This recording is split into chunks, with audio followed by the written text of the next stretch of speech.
Ready ready ready ready ready.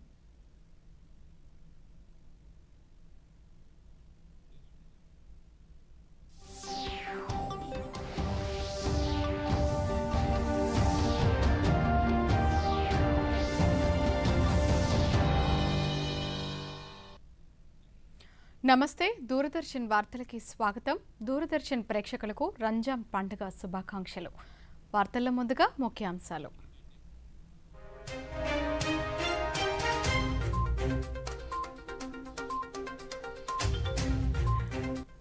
Uttar Pradesh మధుర జిల్లాలోని గోవర్ధన పర్వతం వద్ద గోవర్ధన పరిక్రమలో పాల్గొన్న రాష్ట్రపతి ద్రౌపది ముర్ము. టీటీడీ పరిధిలోని ఆలయాలను అత్యంత అధునాతన ఆధ్యాత్మిక కేంద్రాలుగా అభివృద్ధి చేయాలన్న ముఖ్యమంత్రి చంద్రబాబు నాయుడు. భోగాపురం విమానాశ్రయాన్ని జూన్ నాటికి పూర్తి చేస్తామన్న కేంద్ర పౌర విమానయాన శాఖ మంత్రి కె రామ్మోహన్ నాయుడు.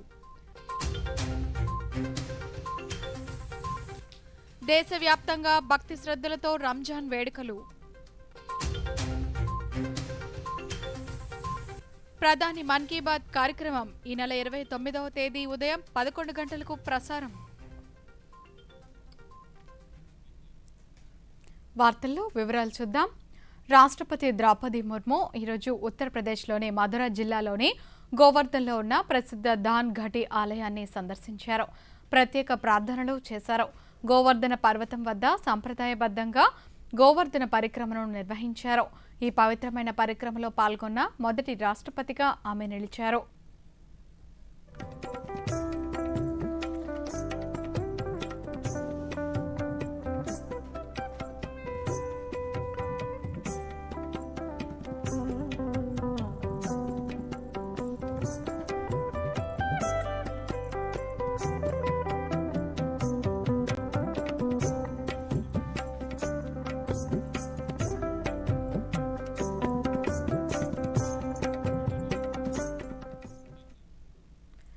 ఆధునిక సవాళ్లను ఎదుర్కోవడానికి, విద్యను పరిశ్రమ అవసరాలకు అనుగుణంగా మార్చడానికి విశ్వవిద్యాలయాలు తమ పాఠ్య ప్రణాళికను నిరంతరం నవీకరించుకోవాలని ఉపరాష్ట్రపతి సిపి రాధాకృష్ణన్ పేర్కొన్నారు. డిగ్రీలు ఉపాధి కల్పనగా మారినప్పుడే వాటికి అర్థం ఉంటుందన్నారు. మహారాష్ట్ర పర్యటనలో భాగంగా ఆయన ముంబైలోని Ratan Tata Maharashtra state skills university మొదటి స్నాతకోత్సవంలో పాల్గొన్నారు. ఈ సందర్భంగా ఉపరాష్ట్రపతి మాట్లాడుతూ, ఈ స్నాతకోత్సవం కేవలం విద్యాపరమైన విజయాల వేడుక మాత్రమే కాదని, నైపుణ్యం కలిగిన మానవ వనరులకు ప్రపంచ కేంద్రంగా మారే దిశగా భారత్ ప్రయాణంలో ఇది ఒక ముఖ్యమైన మైలురాయి అని అన్నారు. పట్టభద్రులైన విద్యార్థులను అభినందిస్తూ విశ్వవిద్యాలయపు మొదటి బ్యాచ్గా నిలిచి చరిత్ర సృష్టించారన్నారు. Minister Shriman Narendra Modiji, India has witnessed and it is rising and rising in the economical status as a country. From nowhere, we reached the 5th largest economy. From the 5th largest economy, we have moved to the 4th largest economy. And from 4th, we are moving towards the 3rd largest economy. That is the greatest achievement of India. Why I am telling this is the greatest achievement of India? We are a democratic country. We should take the right positive steps taken by anyone which is good for the society at large. That should be encouraged and that should be supported by all of us. Tirumala Tirupati దేవస్థానం పరిధిలోని ఆలయాలను అత్యంత అధునాతన ఆధ్యాత్మిక కేంద్రాలుగా అభివృద్ధి చేయాలని ముఖ్యమంత్రి Nara Chandrababu Naidu TTD board సభ్యులకు సూచించారు. తిరుమలలో పర్యటించిన ముఖ్యమంత్రి ఈరోజు వైకుంఠం క్యూ కాంప్లెక్స్లోని ఆర్టిఫిషియల్ ఇంటెలిజెన్స్ ఆధారిత ఇంటిగ్రేటెడ్ కమాండ్ కంట్రోల్ సెంటర్లో బోర్డు సభ్యులు, అధికారులతో సమీక్ష నిర్వహించారు. ఈ సందర్భంగా ముఖ్యమంత్రి మాట్లాడుతూ, తిరుమలలో భక్తులకు ఎలాంటి అసౌకర్యం కలగకూడదన్నారు. ముందస్తుగానే సమస్యలను గుర్తించి వెంటనే పరిష్కరించే విధంగా వ్యవస్థను మరింత బలోపేతం చేయాలన్నారు. భక్తులు క్యూ లైన్లోకి ప్రవేశించిన సమయం నుంచి శ్రీవారి దర్శనం పూర్తి చేసుకుని తిరుగు ప్రయాణం అయ్యే వరకు వారికి అందుతున్న సౌకర్యాలను కమాండ్ కంట్రోల్ సెంటర్ ద్వారా పర్యవేక్షించాలని ఆదేశించారు.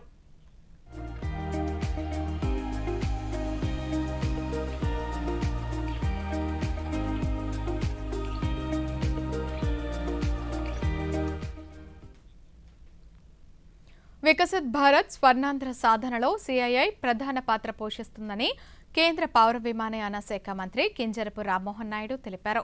విశాఖలో ఈరోజు సిఐఐ ఆధ్వర్యంలో జరిగిన కార్యక్రమంలో కేంద్ర మంత్రి పాల్గొన్నారు. అనంతరం కేంద్ర మంత్రి మీడియాతో మాట్లాడుతూ రాష్ట్ర ప్రభుత్వంపై ప్రజలకు విశ్వాసం పెరిగిందన్నారు.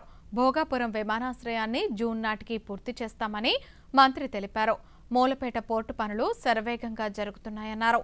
రాష్ట్రంలో 5 ఏళ్లలో 20 లక్షల ఉద్యోగాలు కల్పించే లక్ష్యంతో ప్రభుత్వం పనిచేస్తోందన్నారు. Airport the almost June end కల్లా ఆపరేషన్ స్టార్ట్ చేయాలని అన్ని రకాలుగా సిద్ధంగా ఉన్నాం. చాలా శరవేగంగా అవుట్ సైడ్ పార్ట్ అంతా కూడా ఆల్మోస్ట్ 100% అంతా పూర్తయింది. రన్వే కానీ, టాక్సీవే కానీ, టెర్మినల్ ఎక్స్టీరియర్ కానీ, లేకపోతే fire safety building, ATC tower అన్ని కూడా ఆల్మోస్ట్ పూర్తయి ఎక్విప్మెంట్ కూడా వచ్చాయి. జనవరిలో వ్యాలిడేషన్ ఫ్లైట్ కూడా చేశాం. టెర్మినల్ ఇంటర్నల్ వర్క్స్ ఇప్పుడు జరుగుతూ ఉన్నాయి.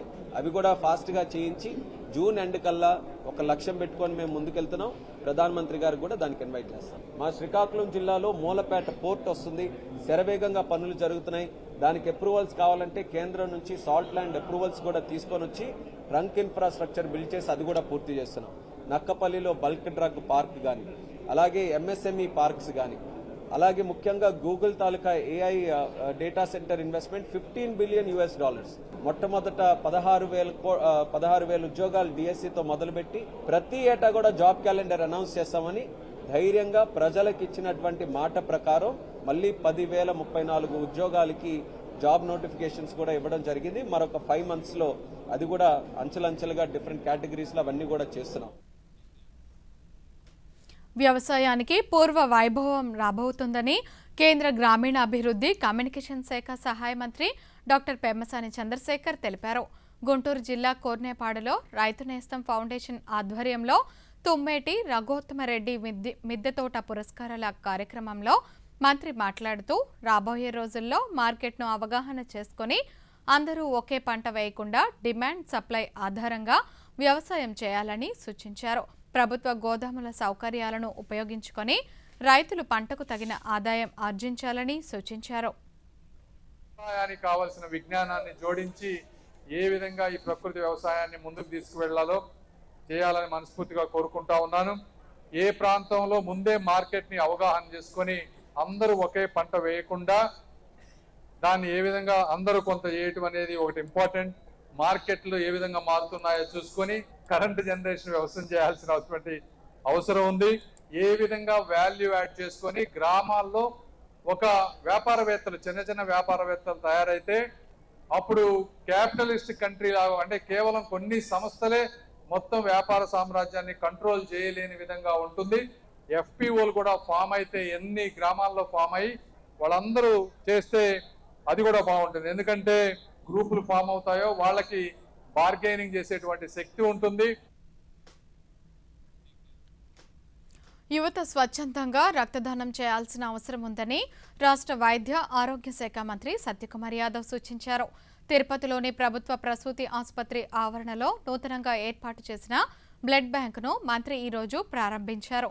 ఈ సందర్భంగా మంత్రి మీడియాతో మాట్లాడుతూ 1 యూనిట్ రక్తం 3 ప్రాణాలు నిలుపుతుందన్నారు. Okay sir. భగవంతుడు సృష్టి ఏ రకంగా ఉందంటే మనిషిని కూడా మళ్ళీ క్లోనింగ్ చేయగల పరిస్థితిలో ఉన్నాం. కానీ రక్తానికి బ్లడ్కి మాత్రం ప్రత్యామ్నాయం ఇప్పటికి కూడా కనుక్కోలేకున్నాం. దాన్ని బట్టి రక్తం అవసరం ఎంత ఉందో, రక్తదానం చేయాల్సిన అవసరం ఎంతో మనం అర్థం చేసుకోవాల్సిన అవసరం ఉంది. 1 యూనిట్ రక్తం 3 ప్రాణాలను కాపాడుతుంది. ఈ దిశగా ప్రభుత్వం చేస్తున్న చర్యలకు సమాంతరంగా అనేక బ్లడ్ బ్యాంకులను స్థాపించి రెడ్ క్రాస్ సంస్థ చేస్తున్న సేవల్ని ప్రత్యేకంగానే అభినందిస్తున్నాను. ఇవాళ దేశంలో ప్రతిరోజు సంవత్సరానికి 1,46,00,000 యూనిట్ల రక్తం అవసరం ఉంది. కానీ 1,20,00,000 వరకు మాత్రమే రక్తదానం చేస్తున్నారు. అనేక మంది వాలంటీర్లు ముందుకు వస్తున్నప్పటికీ కూడా ఇంకా కొరత ఉంది. అదృష్టవశాత్తు మన రాష్ట్రంలో 5,32,000 యూనిట్ల అవసరం ఉంటే మనం గత సంవత్సరం 7 లక్షల యూనిట్ల దాకా సేకరించుకోగలిగాం. తిరుమల పర్యటనలో భాగంగా ముఖ్యమంత్రి నారా చంద్రబాబు నాయుడు ఈరోజు కమాండ్ కంట్రోల్ సెంటర్ను సందర్శించారు.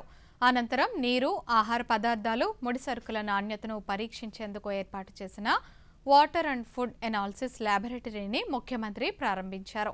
ప్రసాదాల తయారీ కోసం వినియోగించే వివిధ పదార్థాలను పరీక్షించేలా 25 కోట్ల రూపాయల వ్యయంతో ఈ ల్యాబ్ నిర్మాణాన్ని తిరుమల తిరుపతి దేవస్థానం పూర్తి చేసింది. 2 అంతస్తుల్లో అత్యంత ఆధునిక యంత్రాలతో ఈ ల్యాబొరేటరీని ఏర్పాటు చేశారు. ఈ సందర్భంగా ఈ ప్రయోగశాలలో చేపట్టే పరీక్షలను సిబ్బంది ముఖ్యమంత్రికి వివరించారు.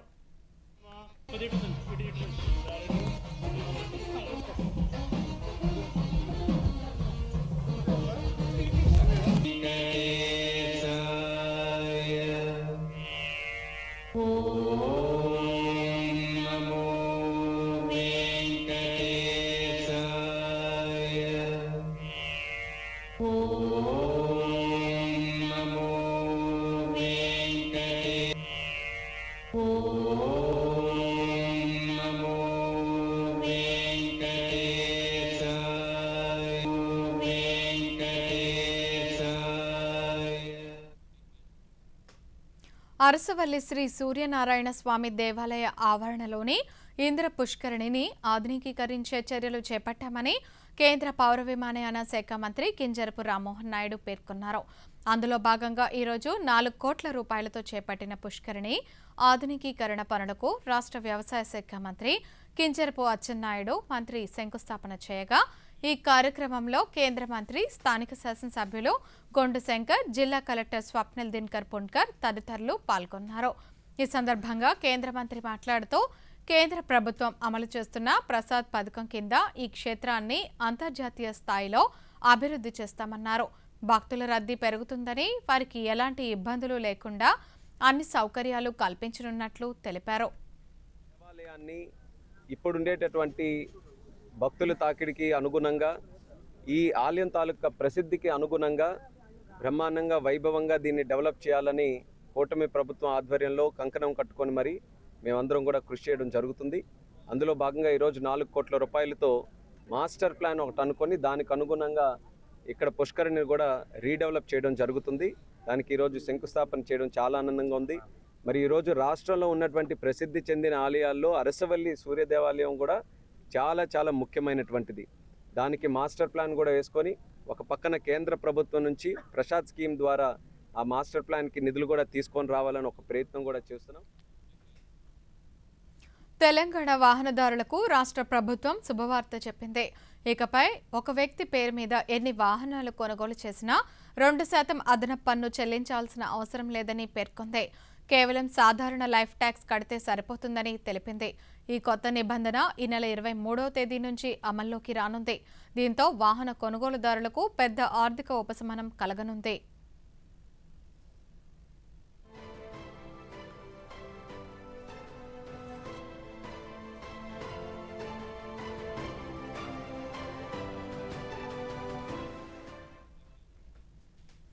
టికెట్ తనిఖీలో దక్షిణ మధ్య రైల్వే రికార్డు సృష్టించింది. 2025-26 ఆర్థిక సంవత్సరానికి బోర్డు నిర్దేశించిన 221 కోట్ల రూపాయల లక్ష్యాన్ని 14 రోజుల ముందే అధిగమించి 223 కోట్ల రూపాయల ఆదాయాన్ని సంపాదించింది. టికెట్ లేని ప్రయాణం, ముందుగా బుక్ చేయని లగేజీ మొదలైన వాటిపై నమోదైన కేసుల ద్వారా ఈ ఆదాయం గడించింది. ప్రయాణికుల సౌకర్యాలను మెరుగుపరిచేందుకు, టికెట్ల అమ్మకాలను పెంచేందుకు బుకింగ్ విండోతో పాటు టికెట్ల జారీ కోసం టికెటింగ్ వ్యవస్థలో అనేక డిజిటల్ కార్యక్రమాలను దక్షిణ మధ్య రైల్వే చేపడుతోంది.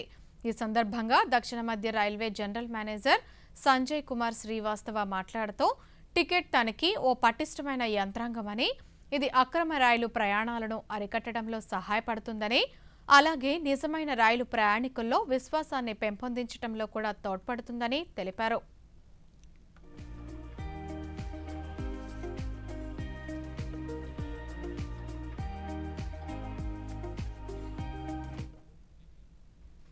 ఇబ్రహీంపట్నం మండలంలోని గుంటుపల్లిలో జిల్లా యంత్రాంగం ఏర్పాటు చేసిన rural innovations incubation, skilling and entrepreneurship centre rice కేంద్రానికి నీతి ఆయోగ్ పట్టం కట్టిందని ఎన్టీఆర్ జిల్లా కలెక్టర్ డాక్టర్ జి లక్ష్మిసా తెలిపారు.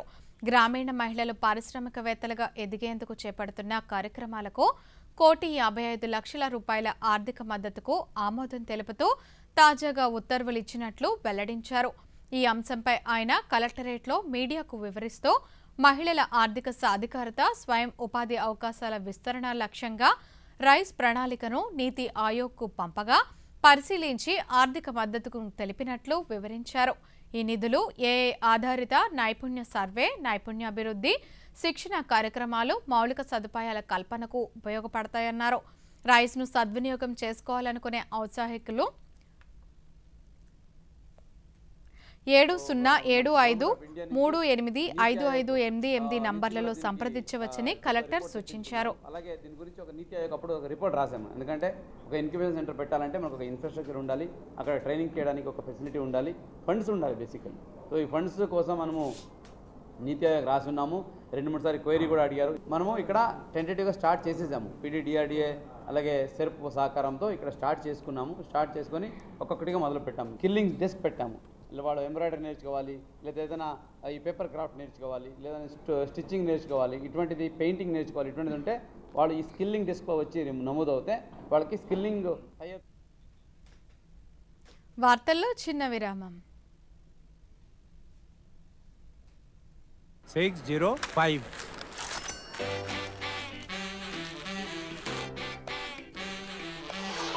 మార్చండి, అలవాటు మార్చండి.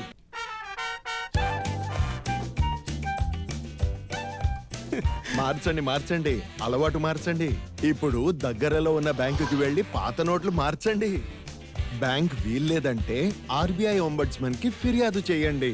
ఆర్బీఐ అంటుంది, విషయాలు తెలుసుకోండి, జాగరూకంగా ఉండండి. తిరిగి స్వాగతం. రాష్ట్ర వ్యాప్తంగా రంజాన్ పండుగను ముస్లిం సోదరులు భక్తి శ్రద్ధలతో జరుపుకున్నారు. పరస్పరం శుభాకాంక్షలు తెలుపుకుంటూ ఈద్గాల్లో ప్రత్యేక ప్రార్థనలు నిర్వహించారు.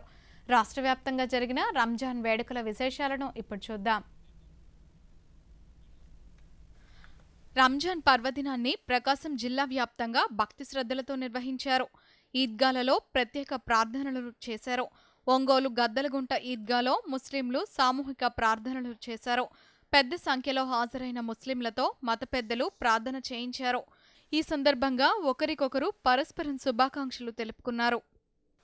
రంజాన్ పర్వదినం ప్రేమ, కరుణ, శాంతికి చిహ్నమని అనంతపురం శాసనసభ్యుడు దగ్గుబాటి వెంకటేశ్వర ప్రసాద్ పేర్కొన్నారు. అనంతపురంలోని అశోక్ నగర్లోని ఈద్గా మైదానంలో నిర్వహించిన ప్రార్థనలలో అనంతపురం పార్లమెంట్ సభ్యుడు అంబికా లక్ష్మీనారాయణతో కలిసి పాల్గొన్నారు. ఈ సందర్భంగా వారు మాట్లాడుతూ ప్రభుత్వం ముస్లిం మైనారిటీల కోసం అనేక సంక్షేమ కార్యక్రమాలు అమలు చేస్తుందని తెలిపారు. క్రమశిక్షణతో కూడిన జీవన శైలికి, నిస్వార్థమైన సేవా భావానికి రంజాన్ నిదర్శనమని ఏలూరు శాసనసభ్యుడు బడేటి రాధాకృష్ణయ్య పేర్కొన్నారు. ఈద్ ఉల్ ఫితర్ సందర్భంగా ఏలూరు అంజుమన్ మహాఫీజుల ఇస్లాం ఆధ్వర్యంలో జరిగిన ప్రత్యేక ప్రార్థనల్లో ఎమ్మెల్యే పాల్గొని శుభాకాంక్షలు తెలిపారు. ఈ సందర్భంగా రాధాకృష్ణయ్య మాట్లాడుతూ ఈద్ ఉల్ ఫితర్ కేవలం మతపరమైన పండుగ మాత్రమే కాదని ఇది సోదర భావాన్ని, మానవత్వాన్ని చాటి చెప్పే పండుగ అన్నారు. చిత్తూరు నగర పరిధిలోని గ్రీమ్స్పేట ఈద్గా మైదానంలో ముస్లిం సోదరులు ఘనంగా రంజాన్ వేడుకలను నిర్వహించారు. సామూహికంగా ప్రార్థనలు చేశారు. చిన్నారులు సైతం ఈద్గాకు తరలివచ్చి ప్రార్థనలు చేశారు. శ్రీ పొట్టి శ్రీరాములు నెల్లూరు జిల్లా బారా షాహిద్ దర్గాలోని ఈద్గా మసీదులో రంజాన్ వేడుకలు ఘనంగా నిర్వహించారు. సామూహిక ప్రార్థనల్లో రాష్ట్ర పురపాలక శాఖ మంత్రి పొంగూరు నారాయణ, స్థానిక శాసనసభ్యుడు కోటంరెడ్డి శ్రీధర్ రెడ్డి, రాష్ట్ర వక్ఫ్ బోర్డు చైర్మన్ అబ్దుల్ అజీజ్లతో కలిసి పాల్గొన్నారు. జిల్లా వ్యాప్తంగా ఈద్గా మైదానాల్లో ముస్లింలు రంజాన్ ప్రత్యేక ప్రార్థనలు నిర్వహించారు. పవిత్ర రంజాన్ నెల పూర్తయిన సందర్భంగా దేశవ్యాప్తంగా ఈరోజు ఈద్ ఉల్ ఫితర్ పండుగను ముస్లిం సోదరులు ఆనందోత్సాహాల మధ్య జరుపుకుంటున్నారు. దేశ శ్రేయస్సు, అభివృద్ధి కోసం ముస్లిం సోదరులు ఈరోజు ప్రత్యేక ప్రార్థనలు నిర్వహించారు. సమాజంలో శాంతి, సహనం, ప్రేమ, సోదర భావాన్ని పెంపొందించడం ఈ పండుగ ముఖ్య ఉద్దేశం. పేద, ధనిక భేదం లేకుండా ముస్లిం సోదరులు అందరూ కలిసిమెలిసి ఈ పండుగను జరుపుకున్నారు.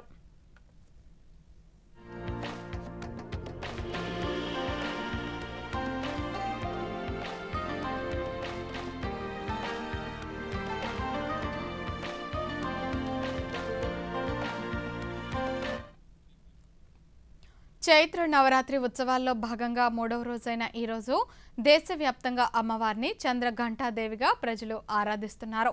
ధైర్యము, శ్రేయస్సు, సకర్మాత్మకకు ప్రతీకగా అమ్మవారిని పూజిస్తారు. ఈ సందర్భంగా అమ్మవారి ఆలయాలకు భక్తులు విశేషంగా తరలివెళ్తున్నారు.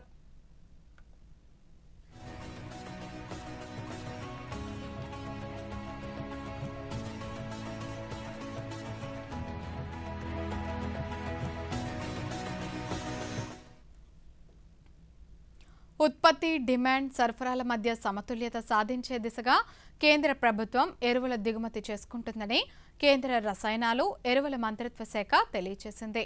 దేశవ్యాప్తంగా రైతులకు సమయానికి తగినంత నిల్వలను అందుబాటులో ఉంచేందుకు ప్రభుత్వం ఈ నిర్ణయం తీసుకుంది. గత ఆర్థిక సంవత్సరంతో పోలిస్తే ఈ ఆర్థిక సంవత్సరంలో ఎక్కువ దిగుమతులు చేసుకుంటున్నామని ఆ శాఖ తెలిపింది.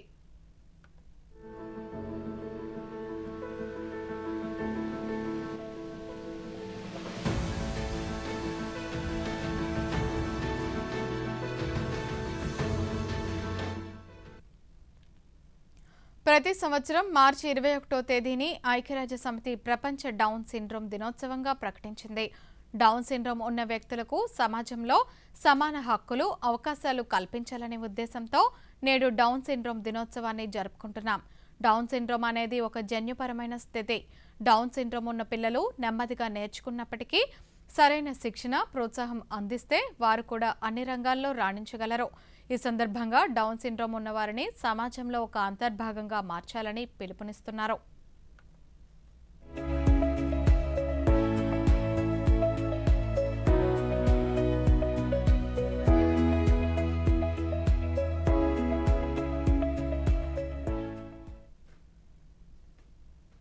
నేటి ఆధునిక కాలంలో అందరి చేతుల్లో స్మార్ట్ ఫోన్లు తప్పని పరికరాలు అవుతున్నాయి. దీనివల్ల గ్రంథాలయాలకు వెళ్లే అలవాటు, పుస్తకాలు చదివే సంస్కృతి క్రమంగా తగ్గిపోతుంది. ఈ తరుణంలో కర్ణాటకలోని మైసూర్కు చెందిన ఒక వ్యక్తి టాస్క్ ఎడ్యుకేషనల్ చారిటబుల్ ట్రస్ట్ సహకారంతో ఇంటి వద్దకే జ్ఞానాన్ని తెచ్చే వినూత్న ప్రయత్నం చేపట్టారు. ఈ చొరవలో భాగంగా ఒక ఉచిత లైబ్రరీని ఏర్పాటు చేశారు. ప్రపంచవ్యాప్తంగా ప్రాచుర్యం పొందిన take a book, leave a book స్ఫూర్తితో ఎవరైనా తమకు నచ్చిన పుస్తకాన్ని ఉచితంగా తీసుకువెళ్లి చదువుకోవచ్చు. దానికి బదులుగా మరో పుస్తకాన్ని ఇక్కడ వదిలి వెళ్లటం ద్వారా ఇతరులకు మరొక పుస్తకం చదివే అవకాశాన్ని కల్పించవచ్చు.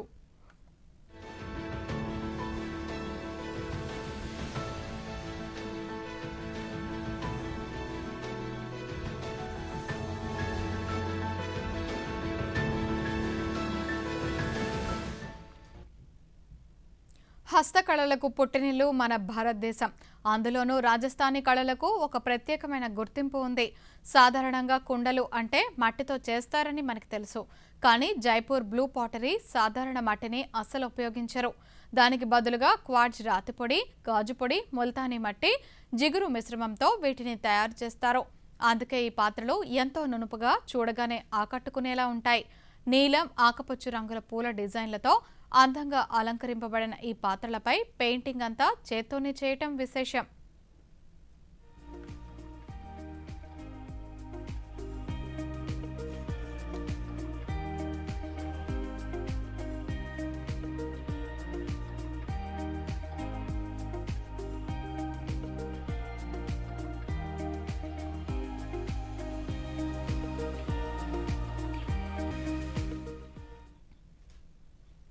చైత్ర నవరాత్రుల సందర్భంగా హిమాచల్ ప్రదేశ్లోని ప్రసిద్ధ శక్తిపీఠం జ్వాలాముఖి ఆలయానికి భక్తులు తరలివచ్చారు. ఎటువంటి విగ్రహం లేకుండా భూగర్భం నుంచి నిరంతరం వెలిగే 9 ప్రకృతి సిద్ధమైన జ్వాలల రూపంలో అమ్మవారు ఇక్కడ కొలువై ఉండటం విశేషం. ఈ ఆలయం 51 శక్తిపీఠాల్లో ఒకటిగా ఎంతో ప్రసిద్ధి చెందింది. చైత్ర నవరాత్రులను పురస్కరించుకొని దేశంలోని వివిధ ప్రాంతాల నుంచి భక్తులు పెద్ద సంఖ్యలో ఇక్కడికి చేరుకుంటున్నారు.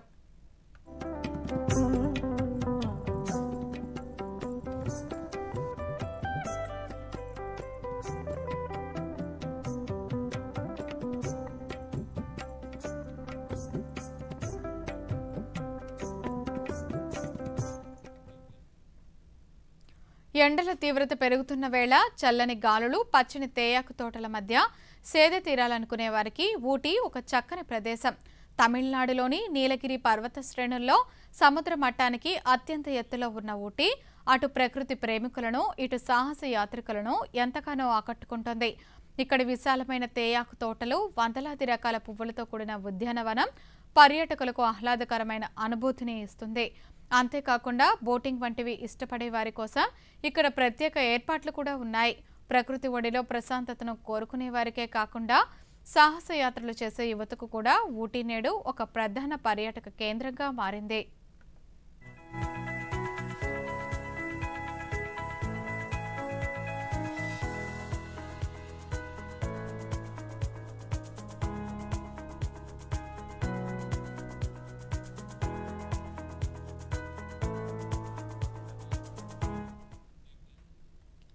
ఆర్లియన్స్ మహిళల సింగిల్స్ బ్యాడ్మింటన్ ఛాంపియన్షిప్లో భారత్కు చెందిన వర్ధమాన క్రీడాకారిణులు తన్వీ శర్మ, ఇషారాణి బరువాలు సెమీఫైనల్కు చేరుకున్నారు. ఫ్రాన్స్లో నిన్న జరిగిన క్వార్టర్ ఫైనల్ మ్యాచ్లో తన్వీ శర్మ జపాన్కు చెందిన నతోస్కి నజియారాపై గెలుపొంది సెమీఫైనల్లో ఈరోజు మాజీ ప్రపంచ ఛాంపియన్ నజోమియా కుహారాతో తలపడనున్నారు. ఇషారాణి క్వార్టర్ ఫైనల్లో మాల్వికా బన్సోడ్పై గెలుపొంది సెమీఫైనల్లో ఈరోజు పిచ్మాన్తో తలపడనున్నారు.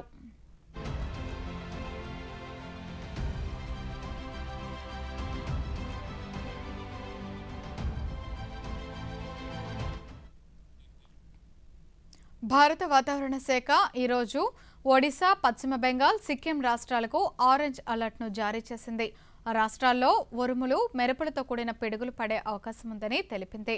అంతేకాకుండా తెలంగాణ, కర్ణాటక, తమిళనాడు, పుదుచ్చేరి, ఛత్తీస్గఢ్ రాష్ట్రాల్లో ఈరోజు, రేపు మైదాన ప్రాంతాల్లో ఉరుములు, మెరుపులతో కూడిన పిడుగులు పడే అవకాశం ఉందని, ఈదురుగాలులు వీచే అవకాశం ఉందని వాతావరణ శాఖ అంచనా వేసింది.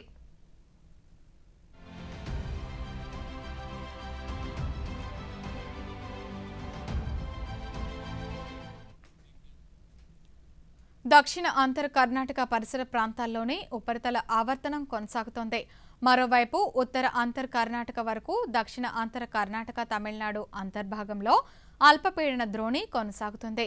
వీటి ప్రభావంతో ఉత్తర కోస్తా జిల్లాల్లో ఉరుములు, మెరుపులతో కూడిన మోస్తరు వర్షాలు కురిసే అవకాశం ఉందని అమరావతిలోని వాతావరణ కేంద్రం అధికారులు తెలిపారు. ఇదే సమయంలో తీరం వెంబడి గంటకు 40 నుంచి గరిష్టంగా 60 కిలోమీటర్ల వేగంతో ఈదురుగాలులు వీచే అవకాశం ఉందని తెలిపారు. దక్షిణ కోస్తా, రాయలసీమల్లో 1-2 చోట్ల తేలికపాటి నుంచి ఓ మోస్తరు వర్షాలు కురిసే అవకాశం ఉన్నట్లు తెలిపారు.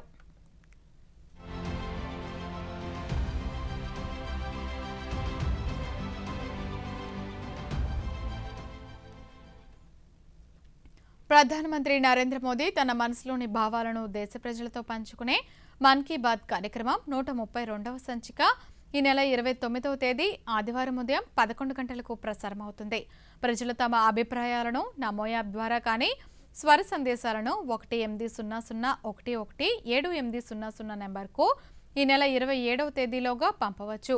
అలాగే www.mygov.in వెబ్సైట్ ద్వారా కానీ 1922 నెంబర్కు మిస్డ్ కాల్ ఇవ్వటం ద్వారా తిరిగి మన మొబైల్కి వచ్చే సంక్షిప్త సందేశంలోని లింక్ ద్వారా కూడా అభిప్రాయాలను తెలియచేయవచ్చు.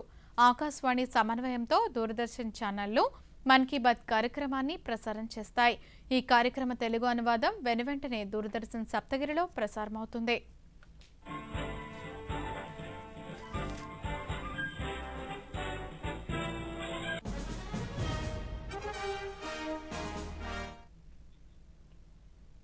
వార్తలు ముగించే ముందు ముఖ్యాంశాలు మరోసారి.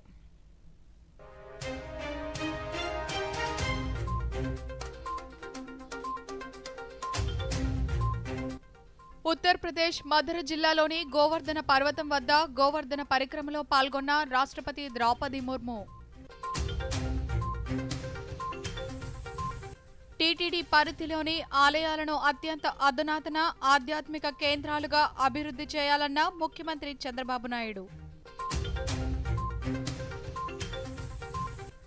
భోగాపురం విమానాశ్రయాన్ని జూన్ నాటికి పూర్తి చేస్తామన్న కేంద్ర పౌర విమానయాన శాఖ మంత్రి కె రామ్మోహన్ నాయుడు. దేశవ్యాప్తంగా భక్తి శ్రద్ధలతో రంజాన్ వేడుకలు. ప్రధాని మన్ కీ బాత్ కార్యక్రమం ఈ నెల 29వ తేదీ ఉదయం 11 గంటలకు ప్రసారం. ఈ వార్తలు ఇంతటితో సమాప్తం. నమస్కారం.